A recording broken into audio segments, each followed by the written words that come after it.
Hi, I'm Dr. Donald Boomgaarden, President of St. Joseph's University, New York, and I'd like to welcome you to Living Our Mission. Founded by the Sisters of St. Joseph more than 100 years ago, St. Joseph's is a mission-driven institution that provides a strong academic, value-oriented education with campuses in Patchogue and Brooklyn, as well as online.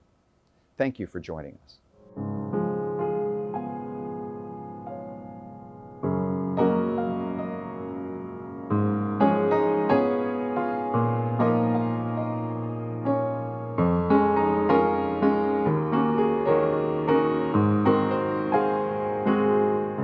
In this program, we will continue our inside look at our brand new state-of-the-art Student Center. The 32,000 square foot center is the central hub for student life and a home away from home for our students. It features a dining hall, art gallery, chapel, veterans lounge, spirit gift shop, esports unit, computer and lounge spaces, conference and meeting rooms, and offices for faculty, staff, and student clubs. Here to talk about the academic experience at St. Joseph's are Dr. Heather Berry, Provost and Vice President for Academic Affairs, and Dr. Alexis McBride, Assistant Professor of Literacy and Cognition and Director of our Master's Program in Teaching English as a Second Language. Well, I'm so happy to have both of you here with me today as we sit here in the beautiful lobby of the Student Center. It's a building which, despite its name, Student Center, also has a strong academic component. And I think that that is one of the characteristics of education at St. Joseph's. We try to link those two worlds together. And so the concept behind the center all along was to create a space where student activities, student life, and academic affairs can all kind of collide and come together in new and interesting ways. And I'm hopeful that that's what's going to happen even in our conversation today. So Heather, you were very recently appointed Provost of St. Joseph's University, Provost and Vice President for Academic Affairs. And for many in the audience, the title Provost is a bit mysterious. When I was working as a dean at Loyola University, New Orleans, I was sitting at a special ceremony at the start of the year where the Provost was going to speak. And in the program, it stated Provost speech. And the two parents in front of me were having a conversation, and the wife said, what is a provost? And her husband said, I think the provost is a female Jesuit. And so I guess the first question I have to ask you today is, what really is a provost, and what do provosts actually do? I'm so glad you asked me that. This is actually something people ask me all the time, even my family. Like, what are you doing now? What is a provost? So a provost is the chief academic officer of the university. So I make sure all academic programs are rigorous, we are improving upon our academic programs, and that we offer academic programs that are in need for students and the community. So of course I work with the deans in that regard, and the faculty is so very important, making sure our faculty have the expertise that they need for our programs. So at the very top, it's really the chief academic officer. But in that role, I also have the ability to be a part of the strategic planning process. So my responsibility is to bring the community together, students, faculty, staff, in order to create a plan for the future. So my job in so much is an institutional kind of vision and helping carry out the vision of the university. I'm also involved in accreditation. So our institution is accredited by the Middle States Commission on Higher Education. And that's something that provosts usually are involved in, and I am very heavily involved in, to make sure that we have the quality and that we meet the standards to protect our students and to make sure that we're doing everything that we can. Yeah, I think that array of responsibilities is very vast. And along with that array is that when the president is gone, you function as the president on both campuses. And so, your role is really a role which encompasses not only the academic world, but even all the other units that you have to work with. And so the provost is really a very challenging position. And I'm so happy to have you in it. Having been a provost myself for a while, I know what a tough job it is. You're doing a wonderful job. I think that that effort to maintain quality at a time like this is challenging. And I think our viewers would be happy to know that St. Joseph's has done such a good job in that we've actually risen considerably in the national rankings. I think we're now at like number 45 in the Northeast. And that progress is in part due to the great work of our academic affairs officers as well as our faculty, right? Because those outside agencies are looking at our academic programs and the impact that we're having on the students. So not only do our students graduate at a higher rate than many students, they also go out into the world and they're very, very successful. And so that kind of connection of academic affairs with that overall health of the institution is critical. Now, you mentioned the Middle States Association. The Middle States Association, of course, is our regional accreditor. And tell us a little bit about why that's an important aspect of your job.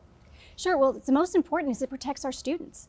And it allows us, of course, to make sure that we are meeting very rigorous standards in higher ed. And we're required to go through an intensive self-study, which we'll be embarking on next year, which is very exciting because it enables us to demonstrate what we do well, and also kind of see where we can make improvements or where there's a need for new programs. And that's where we have to get the community involved and to figure out kind of where we go in the future. So it's exciting to be part of the Middle States accredited institutions because we know that all of us are there for the students. We're student-centered, we're mission-centered, and that's something that we can really be grateful for. And the Middle States Association also looks at aspects of the academic programs as they relate to student life, as they relate to the overall mission and health of the institution. And then another part of that evaluation process is a financial evaluation. So there's a big financial aspect to that self-study as well. So it's a complicated story. We could probably do a whole show on that,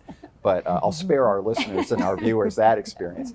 Now, Alexis, you've been with us for a while. You have extensive training. You have degrees from Vanderbilt, Boston College, University of Pennsylvania. What caused you to choose St. Joseph's as a place to work and as a place to bring your wonderful skills? Thank you so much for asking me that, Don. I've been very blessed to have the depth and breadth of experiences at these institutions that you've named. And when I think back to my own experience as an undergrad, I was a first-generation college student at a time when that really wasn't even a term, to be quite honest. And in many ways, it was a challenge for me, coming from a very humble beginning, the first in my family. I never would have seen myself as someone going into a doctorate someday without some wonderful professors to guide me. And when I think about, paying it forward and working with students who remind me so much of myself, I see that in the students here. Many of our students are working full-time while trying to pursue their college goals. They want to stay in their local community, and as someone who was born and raised in Philadelphia, I wanted to do the same thing. That's where I went to the University of Pennsylvania.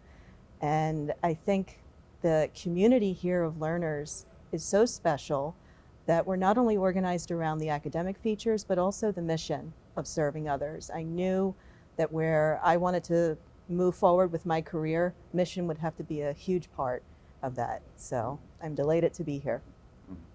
And you have, I think, a special connection with us because as a first-generation student, you actually understand many of our students who are also first-generation students, because that's really the model of student that we have on both of our campuses. Yes. We have many students who are the first person in their families to ever go to college, and that is a special kind of student. Yes. I mean, I love teaching them because they are so thrilled to be in the classroom learning. And so they're not just going to college because mom and dad said they needed to go, but they're here because they really want to learn. They want to go out and have great careers. But it's all a bit of a mystery to them. They've never been in this environment before, nor has anyone in their family. Right. And you can see that sense of joy, especially at commencement, when you see many of these families are so proud they finally have that person that has a college degree in their family. Now, you're a part of one of our greatest programs, our education program. Tell us a little bit about why the programs in education at St. Joe's are so famous and so well known. I think our programs are so famous and so well known because we have such a wonderful balance of research and praxis that goes into our approach to training teachers. We have extensive opportunities for students to go out into the field prior to beginning their student teaching journeys, so that when they do go out to student teach, they have so many hours of experience under their belt already. We do a wonderful job of trying to connect that to the lessons that we're discussing in class. We're not entirely theoretically based, we're not entirely praxis based. We do a really good job of finding a sweet spot in the middle to serve those students well. And I think the other thing is that, you know, when you come to St. Joseph's for your degree in education, you're in classes that are a size where you can get to know your teacher. And that is so important, especially when you're coming up and trying to understand, well, how am I going to now do this with learners of my own someday? It's building those connections with your professors and your classes that allow you to do that. I think that is such a great description. I think that it also underscores and kind of aligns so beautifully with the mission of the Sisters of St. Joseph, who founded our school. Yes. You know, if you go back to the 17th century when they founded themselves, they were really focused on training young women to have careers, so that they weren't totally dependent just on interrelationships with others, but that they could go out and be self-supportive. Yes. And the Sisters of St. Joseph then later on in Brentwood, when they created St. Joseph's College, they were doing the same thing. They were providing young women with an opportunity in education which otherwise they would never have.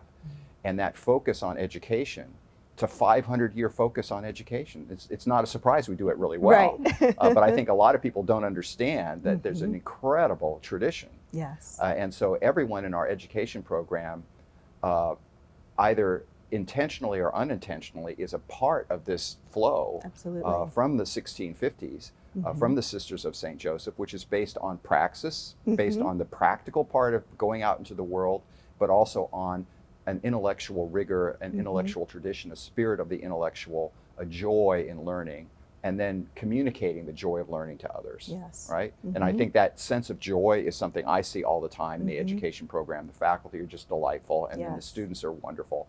I've taught for every year since I've been here, and I often have education majors in my classes. And they're the best. They can't wait to do difficult assignments, and and of course they love to talk about their teaching placements and all of those Of things course, as well. yes. Right? They love to talk in general, right? They are very talky. One of the challenges of working with teachers, right? We That's- love talking. That's part of being a teacher. It's wonderful. We're sitting here in the gorgeous new Student Center, and this is a question to both of you, really. What do you think the Student Center, what impact will it have on life at St. Joseph's, and of course on academic life in St. Joseph's? And I'll start with you, Heather. Well, this is a testament to who we are. It's really, we are student-centered, and this building is an opportunity for us to just keep celebrating how we see the student as the center. And you'd mentioned something before about how the academics and how the provost has also relationships with outside the academics. See, learning happens in the classroom, absolutely. Learning happens outside the classroom as well, and that's such an important element to transforming a student. It's not just about intellectual development, it's about spiritual development. It's about developing the whole person. And so this building allows students to really have that opportunity more so than they ever had before. And so it's a space where students and faculty and staff can get together formally in classrooms, and we have offices also, but also informally. The esports lounge and different dining area. And when I walked in the other day, I saw a faculty member sitting with two students at a table, just having a conversation. So that's the difference between a regular education and an education at St. Joseph's University. Our faculty are engaged at every point of a student's life, and it's really important that this space really gives us a place to do that. What do you think, Alexis? What do you think this space will mean for the students? You know, it's funny, I feel like I'm seeing it already in some of my classes where we're preparing for presentations in a few weeks. I teach a child development course, and I overheard a few of my students the other day saying, well, why don't we go over to the new Student Center? Let's practice over there. And I'm thinking to myself, how nice is that they have that space. They can step outside of the classroom, you know, spread out their paperwork and collaborate over coffee, over a snack, you know, maybe play a game, do something collegial. This is so needed right now. I think that's, you know, music to my ears, you know, because when we thought about the building, that's exactly what we wanted. Yeah. Well, we have to take a quick break, but still to come, more about academics and new programs at St. Joseph's University, New York.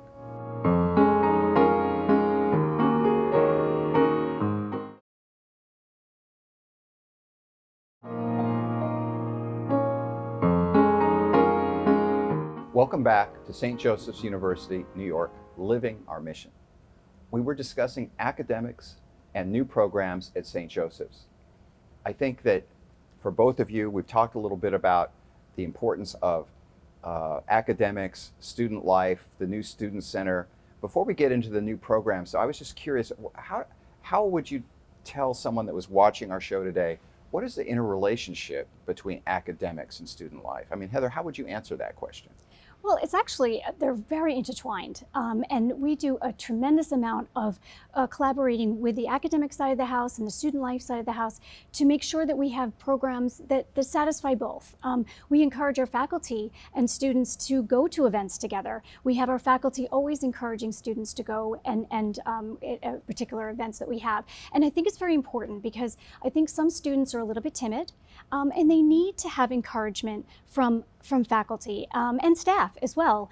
And I think that that's something that really is important for us to keep in mind, that there's an important connection that the academic side of the house has with the student life and other parts of that. I think you can really see in the students the transformation from the first year to the senior year.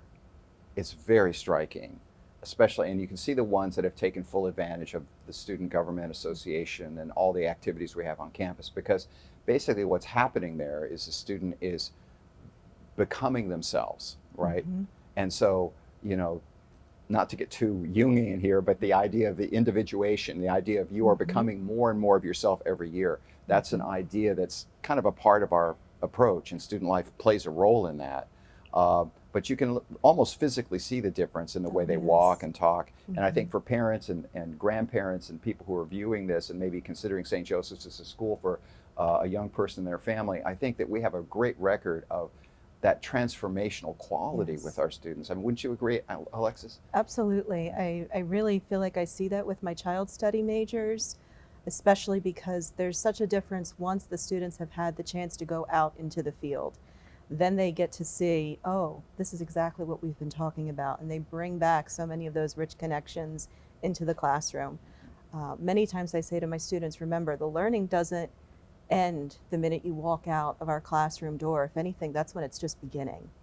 Now you're taking all that you've learned, you're going out into the community, you're making those connections.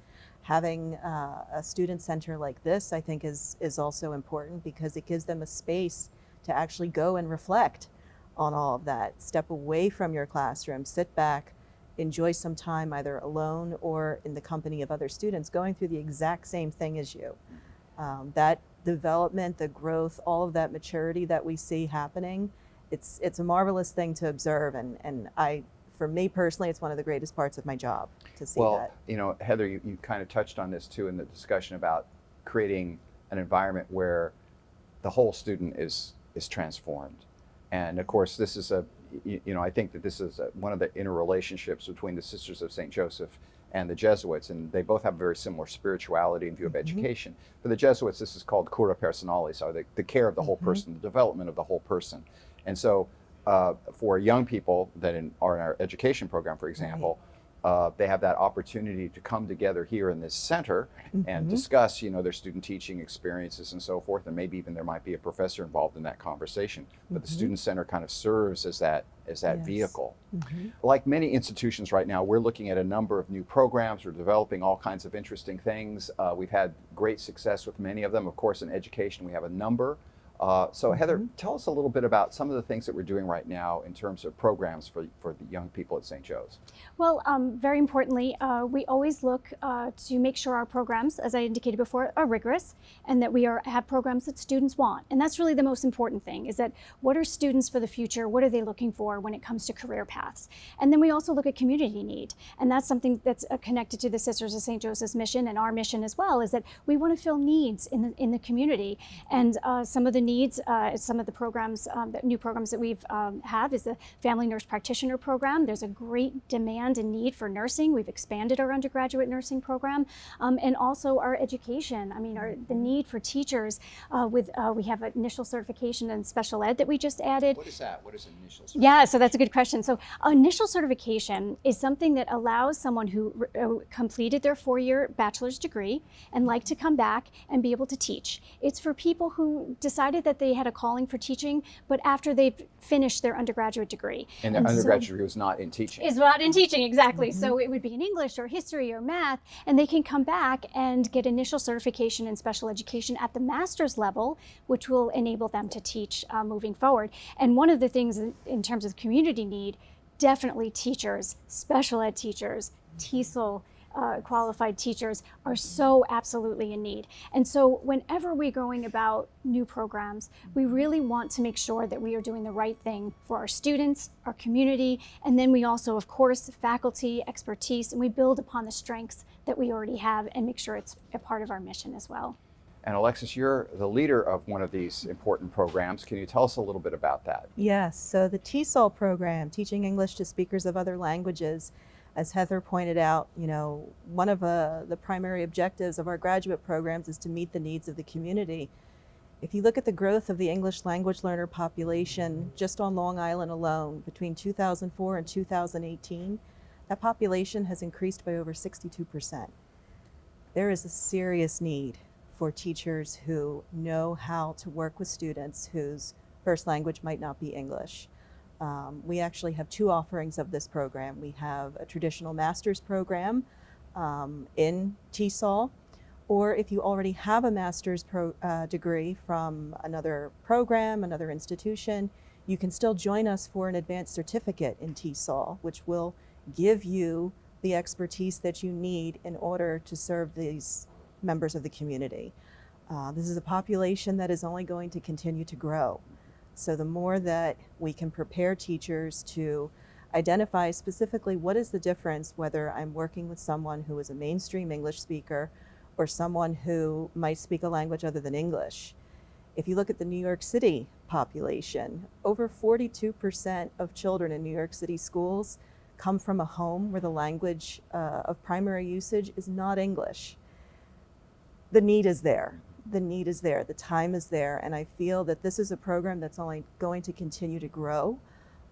We're very excited about that. I'm very excited about that. I teach in that program. I also teach in the initial certification program for new teachers. And I feel, we're doing such a wonderful job of addressing what those community needs are in our programs, and that's one of the things that really sets us apart. That the importance of education in making sure that the world is transformed for the good, for the better, is something that we emphasize greatly here. And I think the 2 programs you mentioned, the initial certification and teaching English for whom it's a second language, I think are great examples of that. I personally had some experience with this because I was a Fulbright student in Vienna for quite a while, and although my German was pretty good, I still was constantly working on it while I was there. And that experience of being in a foreign country where you're speaking a language which is not your native language and trying to be successful and to make your way through the world, just to understand the bureaucracies and so forth and so on, it's very, very challenging, but it's an essential part for people who want to become Americans, who want to be a part of our culture. And so that teaching English to people for whom it's not a native language is really a critical role. And you could see it almost as a part of the charism, a part of the spirit of the Sisters of St. Joseph, who played such an important role in working with our migrant population here on Long Island. A lot of people don't realize that St. Joe's has a very large population, Hispanic population of students. We have, I think, over 400 students here at the current moment. Now, some of them are coming from families where English is spoken at home, but some of them are not. And some of them are going to be going out in the community to help their own family members, but also in their own environments to work with English. And so that idea of a real practical application Yes. of teaching in that area is so critical. So I'm so thrilled with the work you're doing in both of those programs, and so happy about it. I think that as kind of a final cap of our conversation here about the importance of education and academics, I think if someone were to ask you, what does college really prepare you for work outside? Like, I mean, there are a lot of people who will say, well, why go to college now? You don't even need to go. What would your response be to that? And how do we prepare kids for work life? Well, it's an absolutely important question to ask, and I'm so glad you gave me the opportunity to answer it. We prepare students for a career. We make sure that we transform the student, as we had talked about before, that they grow intellectually, spiritually, socially with us for this experience that is essential for them moving forward. We provide opportunities for students, internships, experiential learning, student teaching, clinicals, labs, all high impact practices that really, they take the theory and they have students apply it, and they apply it to the discipline so that when they do get into their careers, they really understand what it is to be in that career path.